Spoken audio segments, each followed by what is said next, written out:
मराठा क्रांती मोर्चा सांगली यांच्या माध्यमातून साजरा होणारा शिवजन्मोत्सव सोहळा हजारो महिला आणि नागरिकांच्या उपस्थितीत उत्साही वातावरणात जल्लोषात साजरा करण्यात आला आहे। शहरातील मारुती चौकात असणाऱ्या शिवाजी महाराजांच्या अश्वारूढ पुतळा परिसरात या उत्सवाला हजारो शिवभक्तांनी उपस्थिती लावली आहे। प्रत्येक वर्षी मराठा क्रांती मोर्चाच्या वतीने शहरात शिवजन्मोत्सवाचा मुख्य कार्यक्रम शिवाजी महाराज पुतळ्याजवळ रात्री 12 वाजताच सुरू होतो।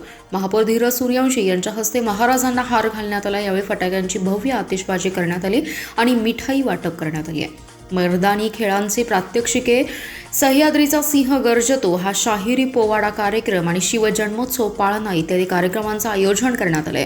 मराठा क्रांती मोर्चाच्या वतीने नेहमीप्रमाणे स्टेज उभारणी, विद्युत रोषणाई, मनमोहक फुलांची सजावट, साऊंड सिस्टीम आणि भव्य स्क्रीनच्या माध्यमातून शिवाजी महाराजांचे अनेक पैलू उघडण्याचा प्रयत्न केलाय।